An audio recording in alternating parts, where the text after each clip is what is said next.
que la electricidad ha fallado, así que no debe sorprenderse cuando Dios contesta las oraciones. Deberá sorprenderse cuando no las contesta. Y nunca diga que la oración es una pérdida de tiempo. Usted puede decir, algo no está bien.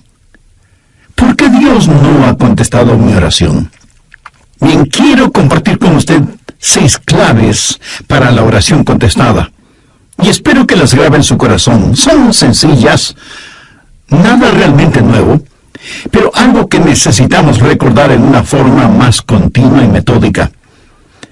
Para que sus oraciones sean contestadas, primero debe orar en el nombre de Jesús. Veamos Juan 14, los versos 13 y 14. Jesús dijo, y todo lo que pidiereis al Padre en mi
nombre lo haré, para que el Padre sea glorificado en el Hijo. Dios quiere glorificar a su Hijo, el Señor Jesucristo, y esa es la razón por la que debemos orar en su nombre. Y Jesús ratifica esa realidad al decir, si algo pidiereis en mi nombre, yo lo haré. Ahora vayamos al capítulo 16, versos 23 y 24, en donde Jesús hace énfasis en el mismo asunto. En aquel día no me preguntaréis nada. De cierto os digo, que todo cuanto pidiereis al Padre en mi nombre os lo dará. Hasta ahora nada habéis pedido en mi nombre. Pedid y recibiréis, para que vuestro gozo sea cumplido. Muéstrame una persona cuyas oraciones le son contestadas, y de seguro que esa persona está llena de gozo. Jesús también dijo en Juan 14:6, yo soy el camino y la verdad y la vida. Nadie viene al Padre sino por mí. Y esa es la verdad en cuanto a la oración. No hay forma de llegar a Dios el Padre sino únicamente por medio de su Hijo Jesucristo. Supongamos que usted se pierde buscando una dirección en un lugar que no conoce. Así que detiene a una persona en la calle para que le ayude, y esa persona le dice, vaya derecho 3 cuadras más, luego vire a la derecha, verá una casa blanca con una cerca de madera, entonces vire a la izquierda, y esa es una calle sin salida. Recorra 3 cuadras más, vire a la derecha, y usted le interrumpe y le dice, un momentito, por favor, no puedo recordar todo eso, déjeme anotarlo. Y la persona que le está dando las direcciones le dice, ¿sabe qué? Yo estoy yendo en la misma dirección. Permítame guiarle. Usted únicamente sígame. Esa persona no solo le señala el camino, sino que, por así decirlo, se vuelve el camino. Jesús no indica el camino. Jesús es el camino hacia el Padre. Y cuando usted ora en el nombre de Jesús, Él le lleva a la presencia del Padre. Anota Efesios 2:18. Porque por medio de Él los unos y los otros tenemos entrada por un mismo Espíritu al Padre. ¿Qué significa orar en el nombre de Jesús? Significa orar con su autoridad.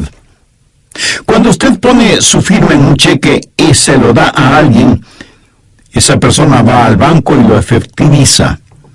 El banco le entrega la cantidad de dinero estipulada en el cheque, porque ese cheque lleva su nombre, lleva su firma, y con su firma usted le autoriza al banco la entrega de ese dinero. Trate de ir a cualquier banco y hacer efectivo un cheque que no tiene ninguna firma, y le aseguro que estará metiéndose en profundos problemas. Cuando pedimos en el nombre de Jesús, no estamos simplemente rociando con algún polvito mágico oraciones al decir en el nombre de Jesús, abracadabra, que lo que he pedido se haga. No es así de ninguna manera. Orar en el nombre de Jesús significa, primero, obedecer su mandato. Segundo, hacer algo aprobado por Él. Tercero, saber que eso le dará honor y gloria a Él. Y cuarto, saber que el Padre será glorificado por lo que hacemos en el nombre de Jesús.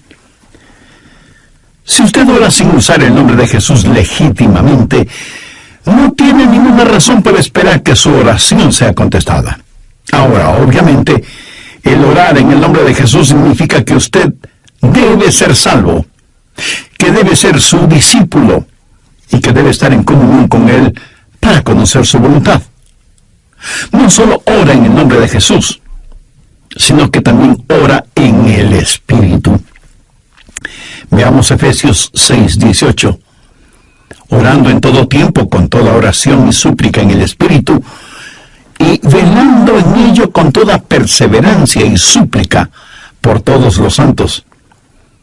Así como se debe orar en el nombre de Jesús, hay que orar en el Espíritu. Casi al final del Antiguo Testamento hay un versículo muy interesante. Busque Zacarías 12:10. Dios habla de lo que hará en los últimos días, cuando los judíos como nación vengan a Jesús.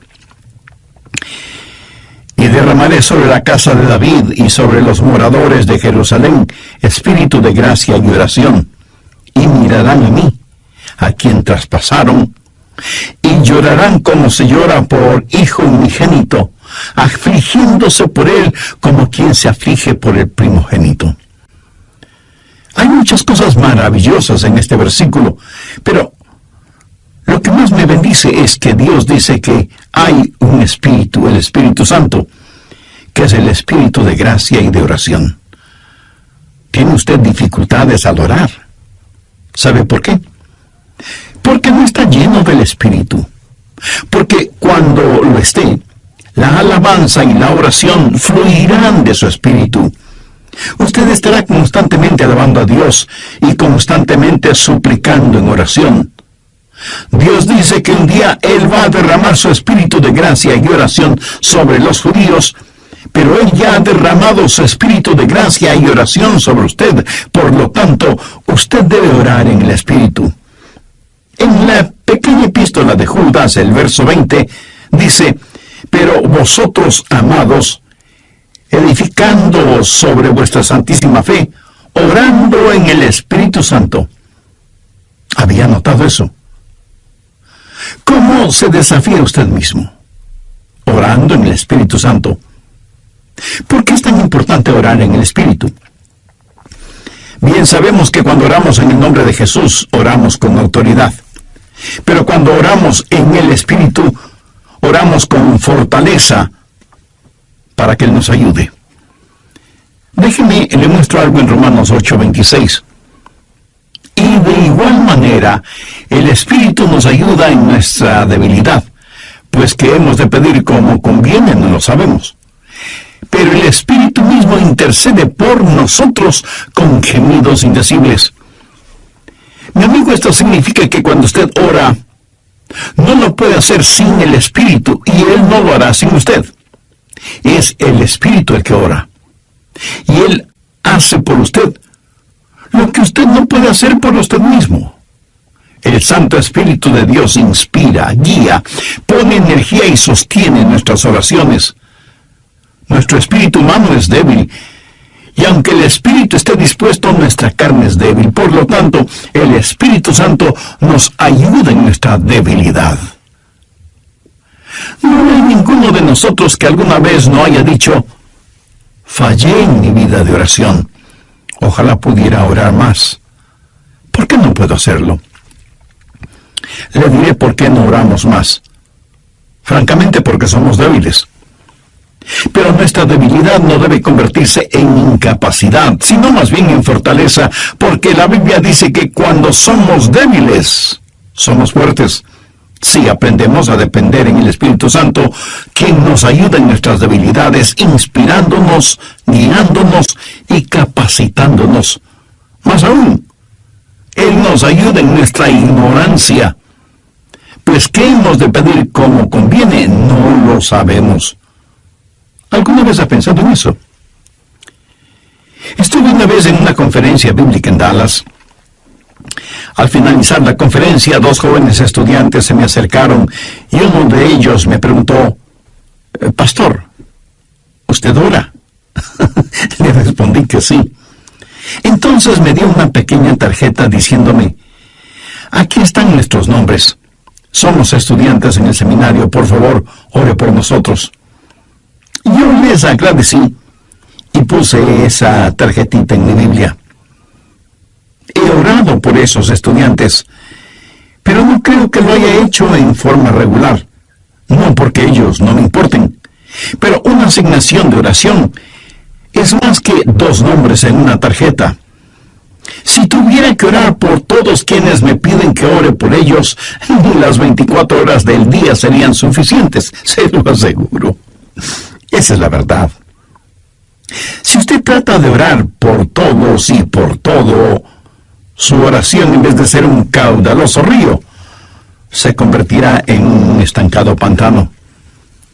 La oración, para que sea poderosa, tiene que ser canalizada. Cuando alguien me dice que está orando por mí, me siento increíblemente bendecido. Y hay hermanos que me dicen que oran por mí diariamente, y doy gracias a Dios que muchos oran por mí. Pero me entristece la realidad de que hay millones de seres humanos por los cuales nadie ora. Ahora escúcheme. Yo no deseo estar en la lista de oración de alguien, a menos que el Espíritu Santo haya puesto primero mi nombre en el corazón de la persona que dice que ora por mí.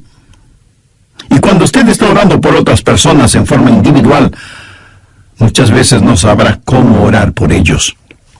Por ejemplo, su tía Rosita está enferma, y usted ora, «Señor, restaura la salud de tía Rosita». ¿Cómo sabe que Dios no está preparando a tía Rosita para llevársela al cielo? Y usted ora para que tía Rosita todavía se quede en la tierra, mientras que de acuerdo a Juan 17:24, Jesús ora y dice, «Padre, aquellos que me has dado quiero que estén donde yo estoy». ¿Dónde está Jesús?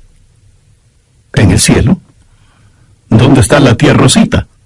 Todavía en la tierra. En las reuniones de oración, más se ora para que la gente sea sanada que lo que se ora para que la gente sea salvada. Parece que estamos más interesados en mantener a los salvos fuera del cielo que a los perdidos fuera del infierno. No sabemos orar como debemos orar. Cuando Saulo perseguía a los seguidores de Cristo, antes de que fuera el apóstol Pablo, me pregunto, ¿qué oraba la iglesia en relación con Saulo? Si yo hubiera vivido en esa época, seguro que hubiera orado, «Señor, mira cómo este Saulo nos persigue. Elimínalo, evapóralo, Señor, haz algo con él». Y ciertamente, Dios hizo algo con él, pero no precisamente como se lo pedimos. Dios lo transformó en el poderoso apóstol Pablo. A veces no sabemos ni lo que pedimos. Por eso el Espíritu Santo que intercede por nosotros dice, «Señor, esto es lo que Adrián está pidiendo, pero esto es lo que en realidad necesita». El Santo Espíritu de Dios nos ayuda en nuestras debilidades cuando nosotros no sabemos cómo orar, por qué orar, o cuando no tenemos la fortaleza, ni la energía, ni el deseo de orar. E intercede con nosotros, como la Biblia lo dice en Romanos 6:26, pero el Espíritu mismo intercede por nosotros con gemidos indecibles. Ni usted ni yo, nadie puede orar como el Espíritu Santo puede hacerlo. Y le expresión gemidos indecibles era utilizada para describir los dolores de una mujer dando a luz. Eso, mi amigo, es orar en el Espíritu. Intercede por nosotros con gemidos indecibles, porque muchas veces nosotros no sabemos qué pedir. Algunos años atrás, yo viví la experiencia de un profundo dolor emocional y espiritual a tal grado que no podía ni siquiera articular una sencilla oración. Lo único que podía hacer era quejarme. Pero el Santo Espíritu de Dios escuchó mi oración y Él llevó mi dolor, mi súplica, hasta el trono de la gracia y la misericordia de Dios. Entonces usted ora primero en el nombre de Jesús, segundo en el Espíritu Santo. Para orar en el nombre de Jesús, usted tiene que ser salvo. Y para orar en el Espíritu, usted tiene que ser lleno del Espíritu Santo de Dios. Tercero, usted debe orar en obediencia a Dios. Es una malvada necedad el esperar que Dios escuche sus oraciones cuando usted no está viviendo en obediencia a Él. Lo triste es que hay personas que tienen la idea de que Dios les bendecirá, aún en su desobediencia. Razone esto un instante. Si usted está viviendo una vida de desobediencia, y aún así Dios contesta sus oraciones, ¿qué es lo que Dios está haciendo? Está animando y recompensando su pecado. Pero escúcheme, Dios le ama demasiado como para hacer eso. Veamos el Salmo 66. Quiero mostrarle algo. Salmo 66, verso 18. Este es un versículo que debería estar subrayado en su Biblia. Si en mi corazón hubiese yo mirado la iniquidad, el Señor no me habría escuchado. Ahí lo tiene, en blanco y negro y bien impreso. Y usted no tiene que ser un científico aeroespacial para entender eso, ¿verdad? Muchos hablan de las grandes promesas en la oración. Bien, esta es una promesa. Si en mi corazón hubiese yo mirado la iniquidad, el Señor no me habría escuchado. Ahora, note que no dice, si hubiera pecado, Dios no me escucharía. Dios no le escuchará a usted. Dios no me escuchará a mí. Dios no escuchará a nadie que tenga iniquidad en su corazón. Iniquidad significa el hacer trato con el pecado, sentirse en paz haciendo el pecado. Y si yo tengo cualquier iniquidad en mi corazón, Dios no me escuchará. Ora usted a Dios.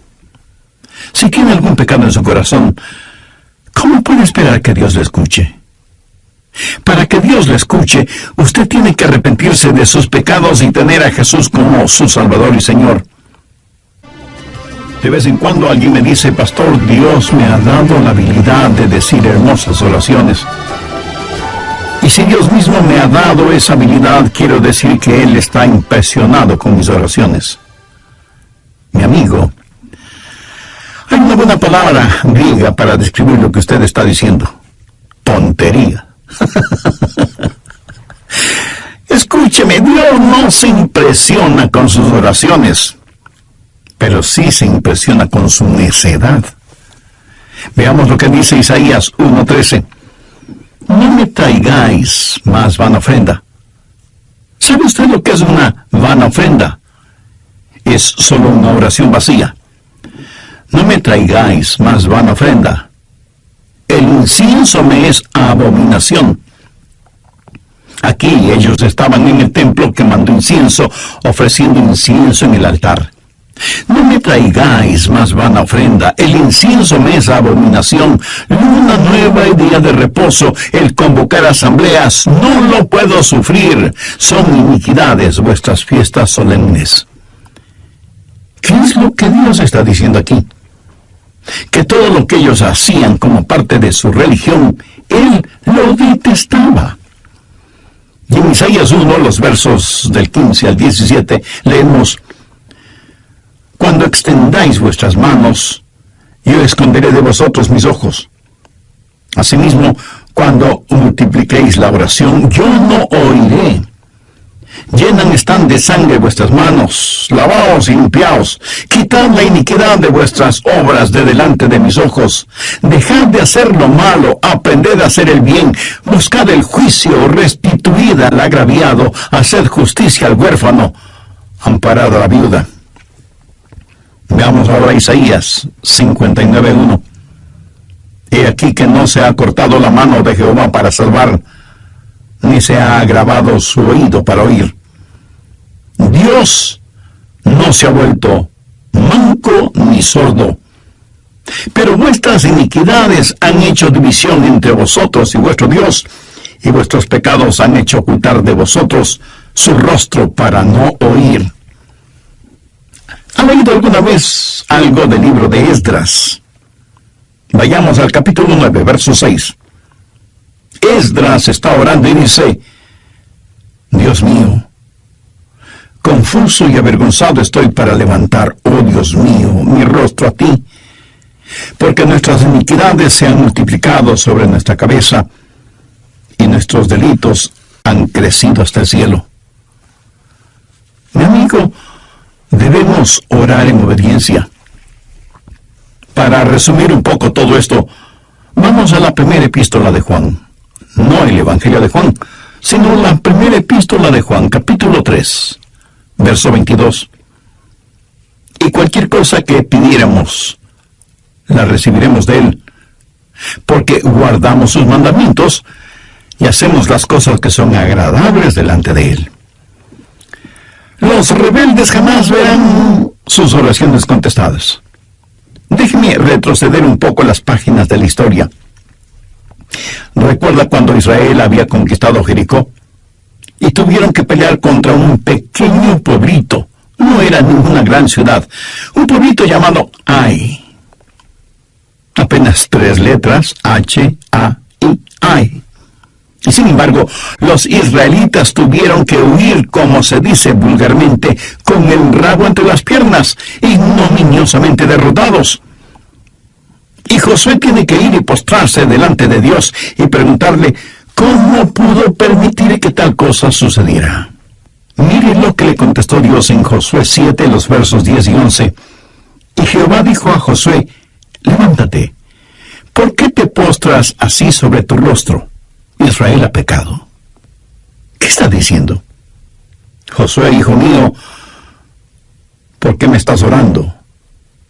No puedes utilizar tus oraciones como una cortina de humo para ocultar el pecado que hay en medio del pueblo. Enfrenta y elimina ese pecado, y entonces oiré tus oraciones. Cuarto, usted debe orar en la voluntad de Dios. No solo conocer a Jesús, no solo ser lleno del Espíritu, no solo obedecer los mandamientos, pero aún habiendo hecho todo esto, todo lo que usted desea no es necesariamente la voluntad de Dios para usted. Anote 1 de Juan 5, versos 14-15. Y esta es la confianza que tenemos en Él, que si pedimos alguna cosa conforme a su voluntad, Él nos oye. Y si sabemos que Él nos oye en cualquier cosa que pidamos, sabemos que tenemos las peticiones que le hayamos hecho. Orar en la voluntad de Dios. Y usted no encuentra la voluntad de Dios simplemente por adivinación. Pastor, ¿cómo voy a conocer la voluntad de Dios? Bien, permítame hacerle una pregunta. ¿Quiere en realidad saberlo? Y usted me responde: bueno, no sé si quiera saberlo o no.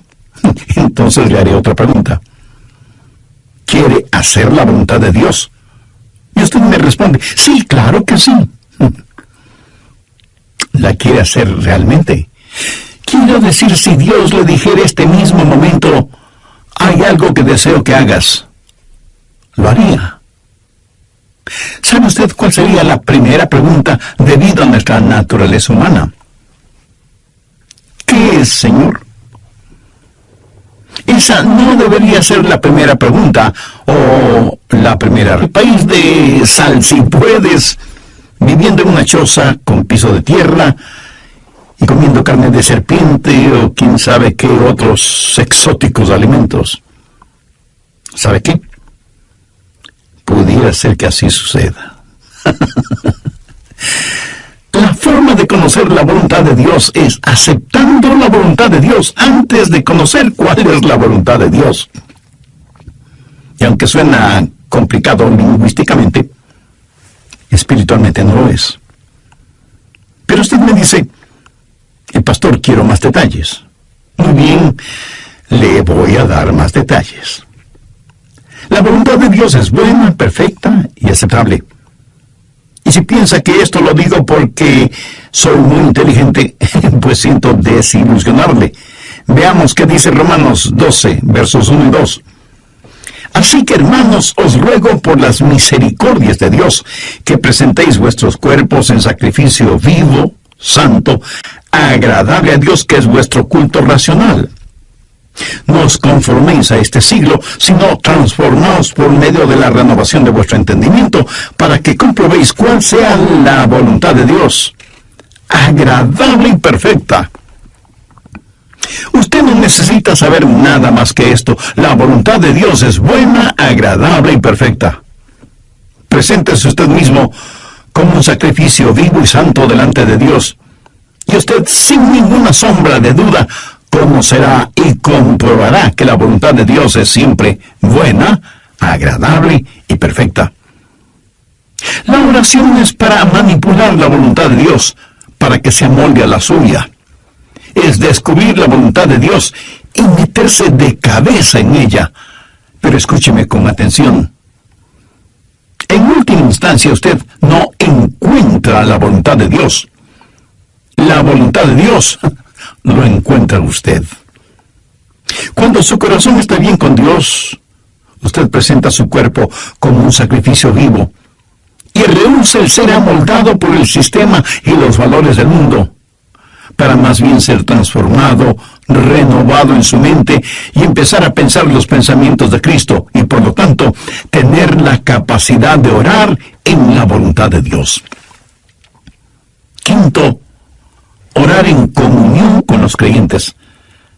Por favor, busque el Evangelio de Marcos capítulo 11, los versos 25 y 26. Y cuando estéis orando, perdonad si tenéis algo contra alguno, para que también vuestro Padre que está en los cielos os perdone a vosotros vuestras ofensas. Porque si vosotros no perdonáis, tampoco vuestro Padre que está en los cielos os perdonará vuestras ofensas. Mi amigo, no se olvide que un pecado no perdonado es la más formidable barrera contra la oración. Tantas personas se preguntan por qué sus oraciones no son contestadas cuando están guardando tremendos resentimientos en su corazón. Le pregunto, ¿ese resentimiento, ese enojo, vale la pena tenerlo? Lo que es peor, ¿vale la pena ir acumulándolo, guardándolo, hasta que por fin estalla, hiriendo no solo a quienes motivaron ese enojo, sino a usted mismo? La satisfacción carnal de guardar un resentimiento contra alguien no vale de ninguna manera la pena porque impide que nuestras oraciones sean contestadas. Escuché de una pequeña niña que una noche, por haberse portado mal, su mamá le mandó temprano a la cama. Pero antes de acostarse, la niña debía orar. Ella así lo hizo. Oró por su hermana y su hermano, oró por su papá y su abuelita, oró por sus amigas en la escuela, oró por su profesora, oró por su perro y por su gato, y finalizó con un alegre amén. Luego, mirando a su madre, le dijo, como habrás notado, mamá, tú no estuviste en mi oración. Me imagino que esa oración no habrá salido de ese cuarto, menos habrá llegado al cielo. Pero hay una profunda lección en esto. Sería una temeraria necedad si alguien, teniendo un espíritu no perdonador, pretende que sus oraciones sean contestadas. Y esto es verdad de manera especial entre marido y mujer. En 1 de Pedro 3:7 leemos: vosotros maridos igualmente, vivid con ella sabiamente, dando honor a la mujer como a vaso más frágil y como a coherederas de la gracia de la vida. ¿Para qué? Para que vuestras oraciones no tengan estorbo. Muchos esposos y esposas, aun siendo creyentes, viven como perros y gatos, son como palo y piedra, y aún así se preguntan por qué sus oraciones no son contestadas. Sexto, usted debe orar en fe.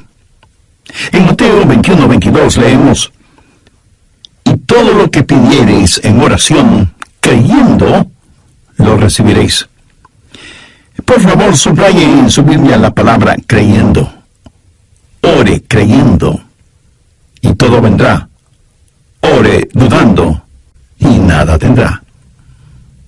¿Alguna vez ha dicho: Dios, yo creo, cuando en realidad no creía? Muchos piensan que el decir que creen les será contado como si en verdad creyeran. Estaban mintiendo, ellos lo sabían, y Dios también lo sabía. ¿Alguna vez ha orado sabiendo que Dios escuchaba sus oraciones y recibió una respuesta de Dios? Verá, la fe es también un regalo de Dios. La fe no es algo que usted guarde en su bolsillo o en su cartera para gastarla en cualquier cosa que se le antoje. Usted no puede tener fe para nada fuera de la voluntad de Dios, porque Dios no da fe para nada que esté fuera de su voluntad. Y usted no puede tener ninguna fe a menos que Dios se la dé. Y no faltará quien pregunte: ¿por qué no tengo más fe? Si usted pone en práctica lo que he compartido en este estudio bíblico, le puedo asegurar que descubrirá que la fe está ahí. Cuando usted ora en el nombre de Jesús, cuando usted ora en el Espíritu Santo, cuando usted ora en obediencia y en comunión, cuando ora en la voluntad de Dios, la fe está ahí. Pero si estos elementos espirituales no están ahí, tampoco estará la fe. Ustedes, esposos, han tenido alguna vez un argumento, y si me dice que no, con toda mi cariñosa cortesía le diré que son mentirosos. Cuando marido y mujer tienen un argumento y no lo solucionan, y luego se arrodillan para orar por su hijito enfermo, no se sienten espiritualmente enfermos. No sienten que están actuando hipócritamente. Saben que sus oraciones no se elevarán ni un centímetro del piso y por lo tanto jamás llegarán al cielo. No tienen ninguna fe como para que sus oraciones sean contestadas. Cuando sus corazones sean justos, puros y limpios, y palpiten al mismo compás espiritual, entonces tendrán fe. Y al tener fe, esa fe será el combustible para transportar su oración hasta el trono de la gracia de Dios. George Muller, de Bristol, Inglaterra, fue un gran siervo de Dios y un poderoso hombre de fe.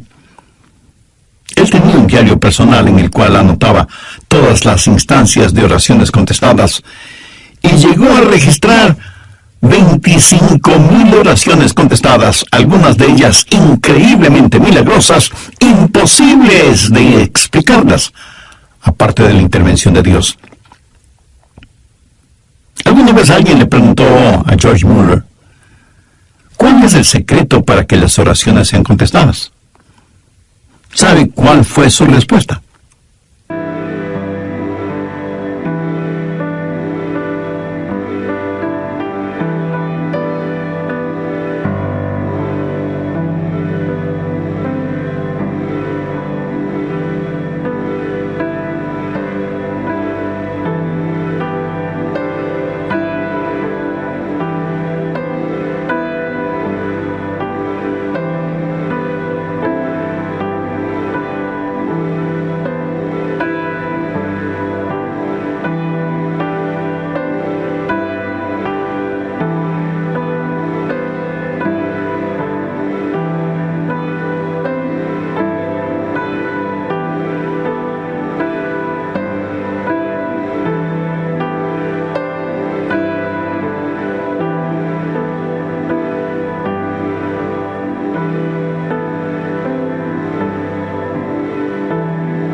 para que Dios nos ayude a ser hombres y mujeres de oración. Hay algo en nosotros que se resiste a orar. Preferimos ocuparnos en cualquier otra cosa en vez de orar. Y eso se debe a nuestra naturaleza carnal y pecaminosa. Por eso necesitamos la ayuda de Dios para que amemos de tal manera a Jesús y seamos llenos de su Espíritu Santo para que la oración fluya de nosotros en forma constante y que oremos siempre en el nombre del Señor Jesucristo. ¿Han notado con qué facilidad podemos pasar horas haciendo deportes o realizando nuestros pasatiempos favoritos o simplemente mirando programas en la televisión? Pero ¿qué trabajo nos cuesta invertir unos minutos en la oración? La oración eficaz, mi estimado amigo, debe ser un acto intencional de nuestra voluntad. No debemos acercarnos al trono de la gracia en forma casual, sino en forma totalmente intencional. Seguramente entre quienes me escuchan habrá quienes, a pesar de ser religiosos, este asunto de la oración es muy secundario en sus vidas. Ahora,